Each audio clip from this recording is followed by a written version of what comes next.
사무엘하 23장 1절부터 7절까지의 말씀입니다. 1절입니다. 이는 다윗의 마지막 말이라. 이새의 아들 다윗의 말하며 높이 세워진 자 야곱의 하나님께로부터 기름 부음 받은 자 이스라엘의 노래 잘하는 자가 말하노라.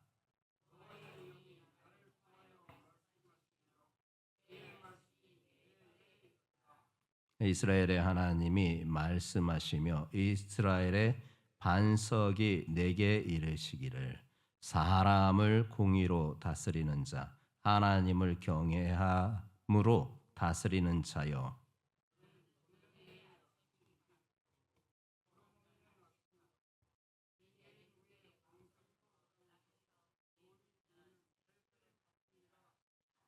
내 집이 하나님 앞에 이같이 아니하냐. 하나님이 나와 더불어 영원한 언약을 세우사 만사에 구비하고 견고하게 하셨으니 나의 모든 구원과 나의 모든 소원을 어찌 이루지 아니하시랴.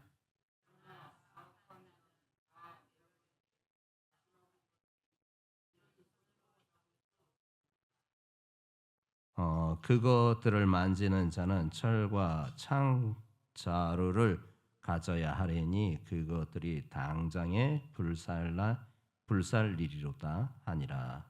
아멘. 다윗이 남긴 유언, 하나님이 기뻐하시는 삶의 기준이란 제목으로 함께 은혜를 나누고자 합니다.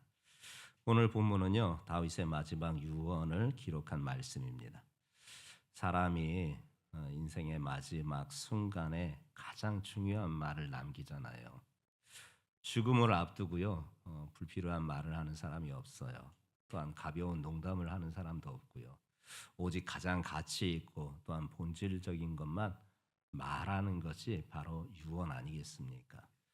그래서 우리는 위대한 인물들의 마지막 말에 주목합니다. 그 말 속에 그들이 살아온 삶과 방향과 신념이 담겨져 있기 때문에 그런 사람들이 마지막에 남긴 말에 귀를 우리가 열고 그렇게 하게 되는 것을 보게 됩니다.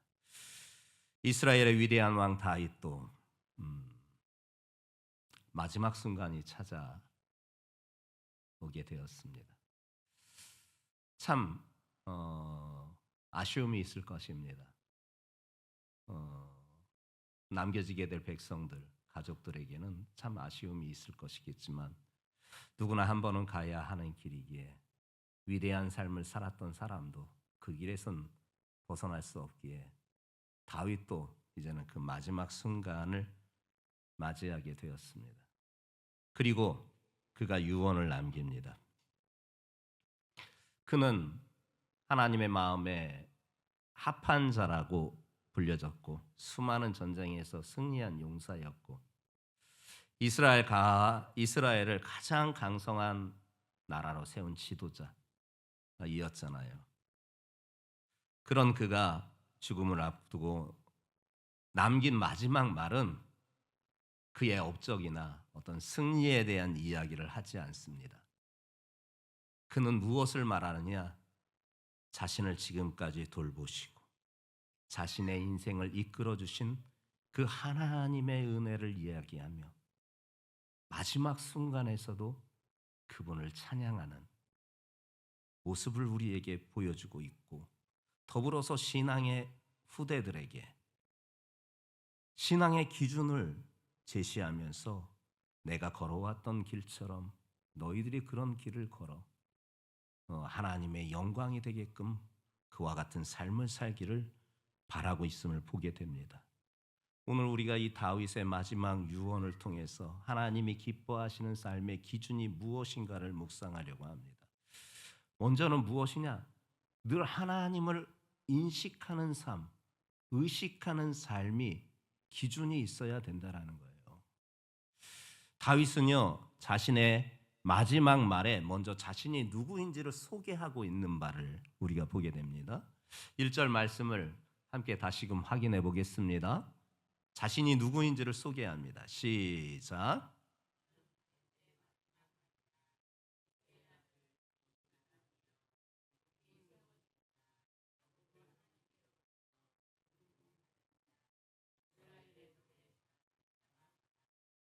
그래요.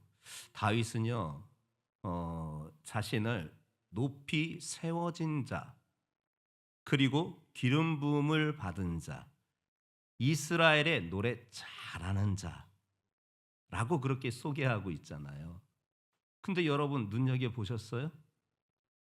자기를 소개할 때 그는 누군가에 의하여서 이렇게 세워졌다라는 것을 말씀하고 있음을 우리가 보게 되죠.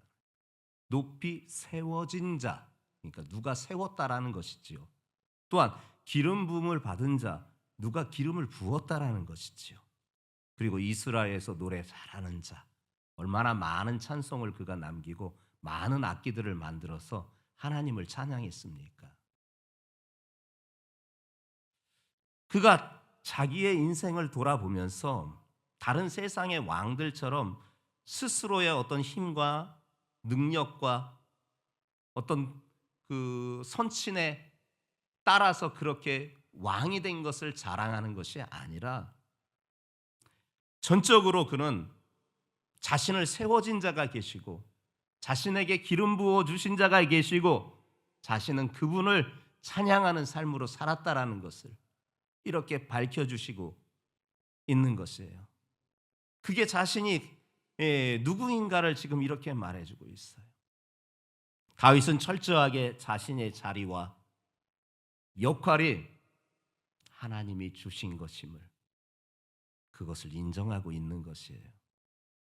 심지어 다윗은요 왕이었으나 말 한마디도 자기의 생각을 가지고 자기의 의견을 피력하지 아니하고 하나님 앞에 묻고 그분의 말씀을 따라 살았다라고 고백해 주고 있어요. 그게 2절 말씀이에요. 확인해 보겠습니다. 시작.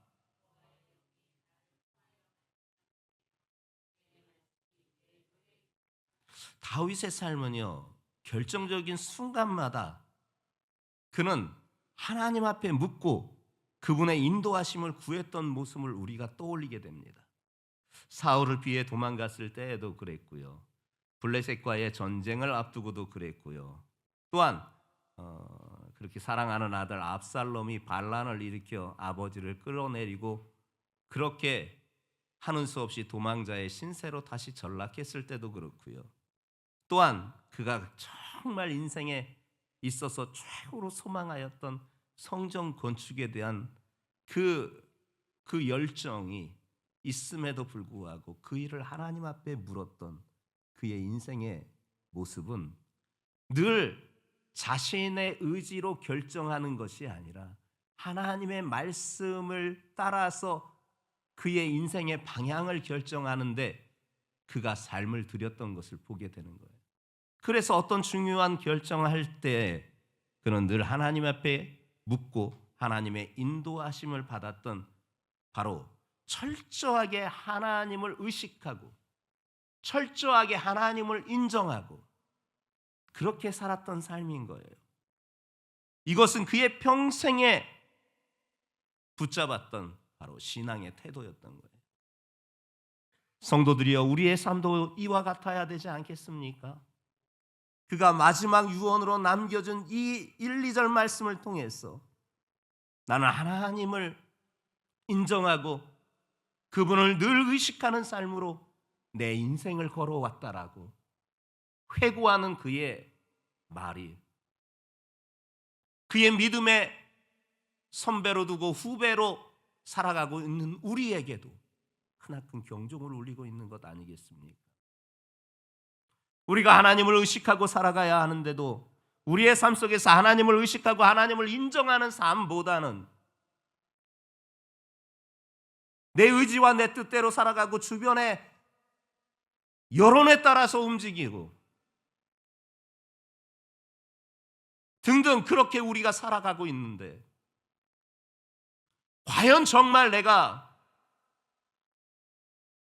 하나님을 인정하고 그분에게 내 삶을 맡기는 삶으로 그분이 나를 지도해 주시기를 간구한다면 우리는 매사에 어떤 결정의 순간에도 하나님 앞에 묻고 하나님의 인도하심을 따라서 살아야 함이 마땅한 줄 믿습니다.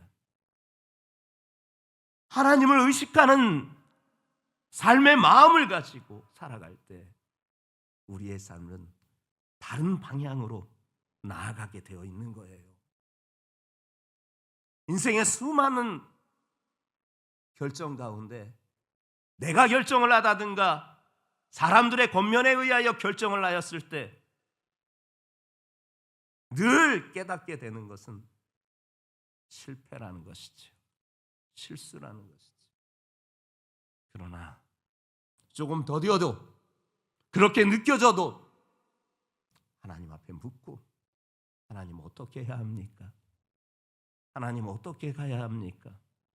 어느 방향으로 가야 합니까? 누군가는 어렸을 때 우리들이 늘 했던 것처럼 길을 잃었을 때 어느 방향을 가야 할까 알지 못했을 때 여러분들도 다 하셨을 것처럼 손바닥에 침을 뱉어놓고 툭 쳐서 튀는 방향으로 가면 맞겠다. 여러분들의 인생을 그렇게 맡기십니까? 여러분들의 인생은 하나님 앞에 묻고 그분의 인도하심을 간구하면서 그분의 방향을 제시해 주실 때 그 길로 나아가시기 바랍니다. 그 길이 사는 길이에요. 그 길에 길이 열리는 거예요. 물론 알아요. 하나님이 인도하시는 길임을 알고 따랐는데도 때로는 홍해도 만날 거고 때로는 광야도 만날 것이고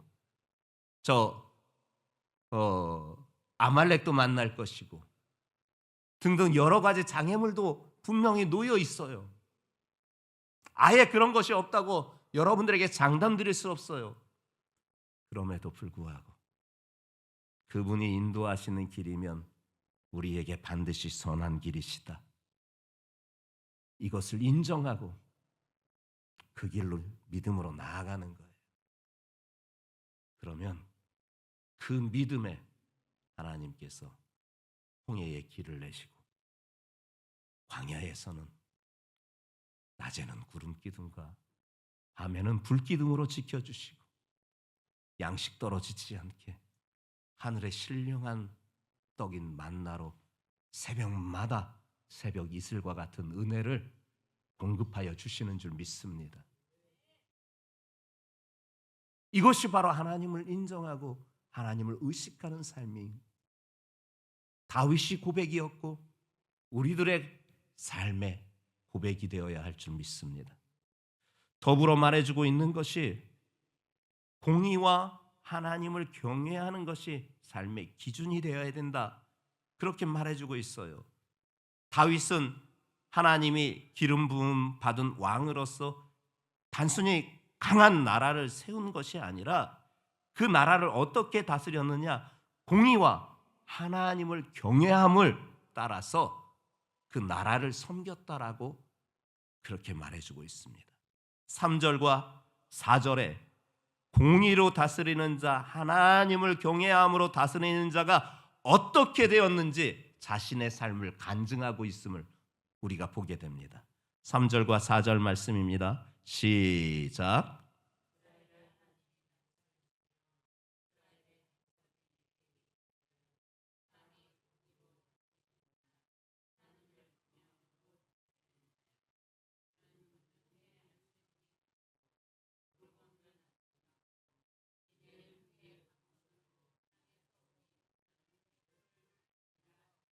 아멘.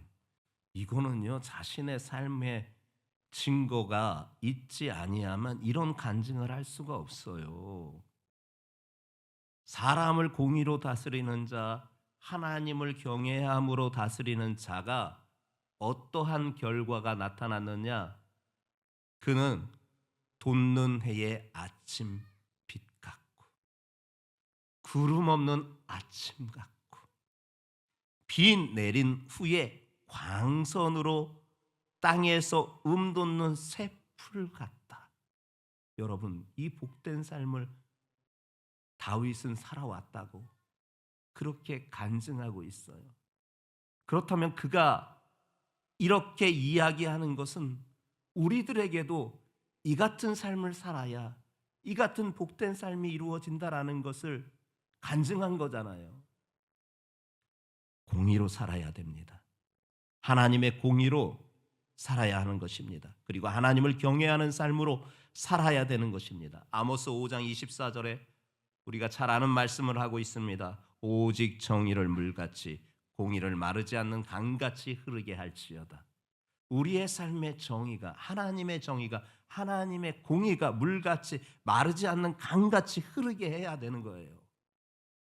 그렇게 바르게 살아야 되고, 그렇게 정직하게 살아야 되고, 그렇게 하나님 보실 때에 온전한 모습으로 나아갈 수 있는 삶을 살아야 되는 거예요. 이게 하나님을 경외하는 삶이에요.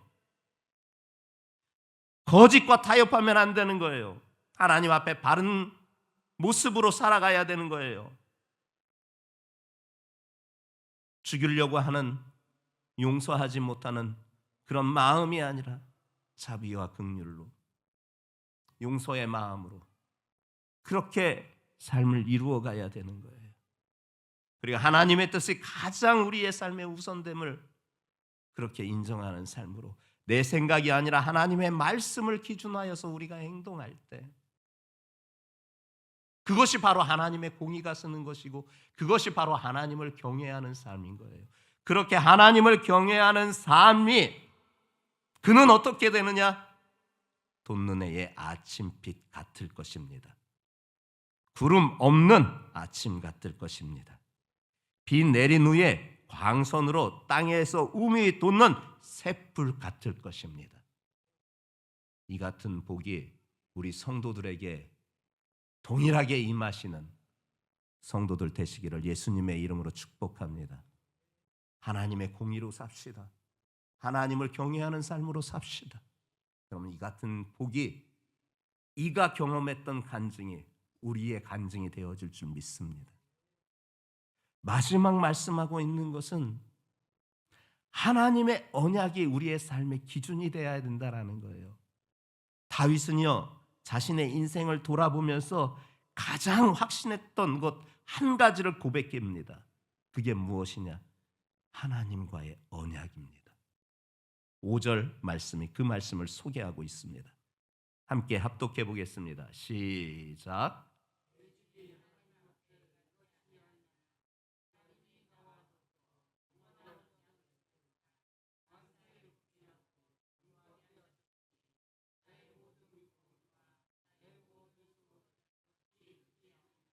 아멘. 다윗은요, 하나님께서 자신과 맺어진 언약을 영원한 언약이라고 이렇게 말씀하고 있어요. 즉, 어떤 조건이나 상황에 따라 변하는 약속이 아니라 하나님의 영원한 약속이라는 거예요. 하나님의 약속이 이런 거예요, 여러분. 어떤 사람의 조건이나 어떤 상황에 따라서 변하는 것은 영원한 약속이라 할 수 없어요. 그런데 하나님께서는 그렇게 조건이나 상황에 변한다 할지라도 변하지 않는 영원한 약속을 해주셨어요.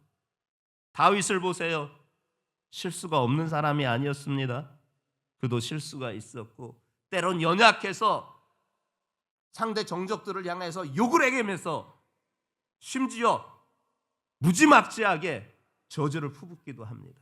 그렇게 연약한 자였음에도 불구하고요, 그가 인생에서 딱 한 가지 붙은 것이 있다면 하나님께서 나와 맺어주신 언약이었던 거예요.